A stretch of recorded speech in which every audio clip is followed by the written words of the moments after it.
Bienvenue sur cette nouvelle vidéo. Aujourd'hui, je vais te parler des 13 erreurs à ne pas commettre pendant la réunion bilan. Alors pourquoi je vais te parler de la réunion bilan? Parce que c'est le moment clé de l'année. Tu rencontres ton client et c'est le moment où tout se regroupe, tout se recoupe, production, client, collaborateurs, les comptes annuels, la compta, tout se recoupe et c'est le moment d'être au top, j'ai envie de te dire, et je vais te donner les 13 erreurs à ne pas commettre pendant cette réunion. Donc reste avec moi, reste là. Mais avant, ce que je voudrais te dire, c'est pense à t'abonner à la chaîne pour recevoir les notifications des prochaines vidéos. Pense aussi à mettre un like et un commentaire pour soutenir mon travail et soutenir ce que je délivre ici. Voilà. Et puis quand tu mets un commentaire, ça fait circuler la vidéo et ça permet à d'autres personnes, d'autres experts comptables de la voir. Voilà. Et puis, tu peux aussi profiter du... Tu n'es pas obligé de prendre des notes puisque je te prépare un récap. Tu vas pouvoir cliquer en bas dans la description, il y aura un lien spécial et je vais t'envoyer mes notes. Voilà, donc ça va être top et tu pourras avoir ça et regarder ça quand tu en auras besoin. Voilà. Et aussi, je t'invite à t'inscrire à mes mails privés. C'est le mail que j'envoie aux experts comptables ambitieux, libres, audacieux, voilà, qui veulent réduire leur charge de travail, voir leurs enfants grandir, profiter de la vie. Voilà. Alors, on revient à notre thème, les 13 erreurs à ne pas faire lors de la réunion bilan avec ton client. Erreur numéro 1, parler d'augmentation d'honoraires. Pourquoi? Le client vient pour ses comptes, pour son bilan, pour parler de ce qu'il a fait, parce que c'est finalement c'est le compte rendu, les comptes, c'est le point de chute de son activité. Et lui, il vient pour son moment à lui, et puis il va se prendre, il faut augmenter les honoraires, ça va pas, ceci, cela. Tu sais, il y a un côté que lui il va prendre amer, ok? Et donc, en fait, tu vas donner un peu de waouh, waouh, vous avez une belle activité, des beaux comptes, super bénéfices, super chiffre d'affaires. Boum! Tu pètes l'ambiance. Oui, mais comprenez, on a fait plus d'heures, alors il faut augmenter les honoraires de temps. Et gna, gna, gna. Bon, ok. Ce que tu peux faire à la place, c'est de soulever qu'il y a un déséquilibre sur ce sujet et que ça fera l'objet d'une autre réunion. Ok? Comme ça, tu préserves le temps de qualité sur la réunion bilan. Deuxième erreur, ne pas reconnaître les succès. On a l'habitude, en tant qu'être humain, de faire et de relever que les problèmes. Mais peut-être le client, il a une belle augmentation de chiffre d'affaires, un beau bénéfice, une belle nouvelle activité. Et c'est important de souligner les victoires, les grandes victoires, les petites victoires. Donc, je t'invite à ça. Voilà.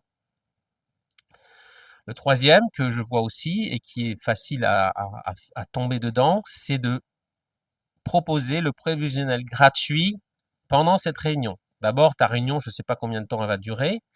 Tu mets trop de valeur dans cette réunion parce que l'objectif, c'est les comptes annuels.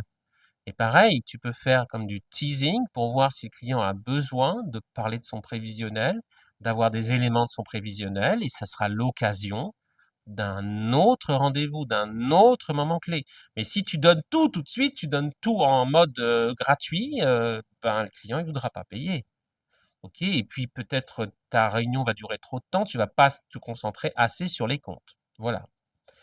Quatrième erreur, un peu à l'ancienne, à la papa, mais c'est de descendre la balance, la BG comme on dit, la balance générale, comme un robot. Et en fait, enfin, je veux dire comme un robot, je provoque un peu, mais tu es en mode réunion de travail. C'est pas une réunion où on prend de la hauteur sur les comptes. Voilà. Et on boucle. Ah oui, il manque ci, il manque ça, voilà.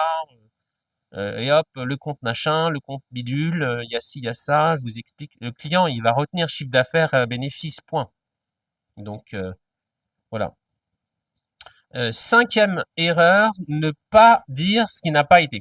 Et donc, là, c'est sur différents aspects. Qu'est-ce qui n'a pas été dans l'organisation avec le client, comme dans la production des comptes, ou qu'est-ce qui n'a pas été dans l'année, les points d'attention, les risques que le client peut prendre, etc., ou les erreurs qui ont été faites par le client, voilà. Donc, important de dire les choses. On est là pour dire quand ça va, mais aussi quand il y a des choses qu'il faut ajuster, ou même si elles ont été ajustées dans l'année, de dire, on fait un point, on fait un récap. C'est un moment de qualité, un moment où on refait un peu le tour de l'année. Voilà. C'est une démarche d'amélioration en fait, hein, voilà. 6e erreur, ne pas donner de documents de restitution de livrables. Parce qu'en fait, bon, tu peux peut-être donner l'alias fiscal, les comptes annuels, le client va repartir avec des pages en PDF ou en papier, mais en fait, il va retenir 2 chiffres, puis c'est tout. Et tout le reste va être le vent, là, comme les feuilles, puis le vent qu'il y a derrière moi. J'espère que tu l'entends pas parce que j'ai mon nouveau micro. Voilà. 7e erreur, ne pas faire participer le collaborateur. Alors là-dessus, j'avais écrit un super post LinkedIn. Le collaborateur, il a fait le dossier. Il connaît presque mieux le dossier que toi. Et donc, s'il n'intervient pas, en fait, il n'est pas là au moment clé, au moment de qualité avec le client. Et puis, il va pas comprendre ce que ne comprend pas le client. Il va pas. Tu veux qu'il se mette dans la peau du client. Tu veux qu'il comprenne pour le mieux le client, mais tu lui dis de pas venir à la réunion bilan. Voilà. Et s'il est là, qu'il soit pas en second plan, qu'il soit le plus possible, en fonction de ses envies, puis de l'habitude qu'il va avoir au fur et à mesure. Moi, je donnais tout le temps de parole quasiment au collaborateur. C'est lui qui présentait les comptes. Et moi, j'intervenais pour amener de la valeur. Voilà. 8e erreur à ne pas commettre, bâcler la préparation. 5 minutes avant, tu prends le dossier, tu regardes, en fait, tu vas survoler les comptes en mode flash et tu vas pas être prêt pour donner le meilleur à ton client. Voilà. 9e erreur, avoir un langage trop technique, PCA, CCA, capitaux propres, il y en a qui comprennent pas, fonds propres, non, non, parle, lui, une langue qu'il connaît et aide-le à évoluer, à comprendre les concepts et imagine que tu parles à un enfant de 10 ans. Voilà. C'est pas que ton client a un âge de 10 ans, mais parle avec des mots simples, compréhensibles. T'es plus l'expert, tu es là pour que le client comprenne ses comptes et qu'il les valide. C'est à ça, pour moi, que servait la réunion bilan. Que le client puisse comprendre, qu'on prenne de la hauteur. Voilà. 10e erreur, engueuler ton client. Alors ça, je l'ai entendu quelques fois, mais alors là, bon, je vais pas vous engueuler, t'as engueulé ton client, mais non, on n'engueule pas son client. On remonte les problèmes, on dit ce qui va pas, puis si t'as pas envie de travailler avec ce client, tu mets fin au contrat, puis c'est tout. Ok, mais on n'engueule pas un client. C'est pas ton enfant, t'es pas le parent, t'es pas le bourreau, c'est pas la victime. Voilà. Ok. Bon. 11e erreur, ne pas être à l'écoute, ne pas avoir d'empathie, ne pas comprendre ce que le client comprend pas. Enfin voilà. Ne- voilà. C'est un moment clé. Le client, il n'est pas expert comptable, il y connaît pas grand-chose au compte normalement. C'est pas son domaine, la gestion.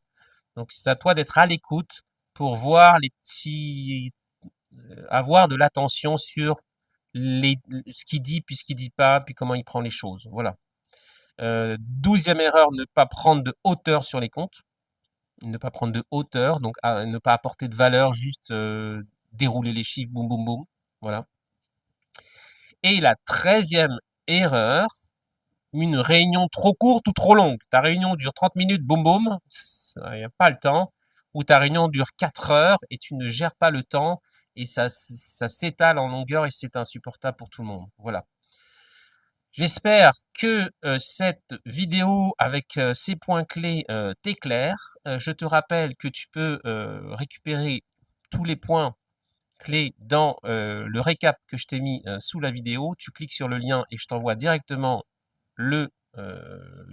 ça par mail. Voilà. Inscris-toi aux mails privés qui sont juste en dessous aussi. Clique, abonne-toi, je te l'ai dit tout à l'heure, mets des likes, mets des commentaires. Explique-moi aussi si tu veux que j'améliore mes vidéos, qu'est-ce que tu me conseilles de faire. Je suis à l'écoute, voilà. Puis moi, je te dis à la prochaine vidéo et prends soin de toi. Salut.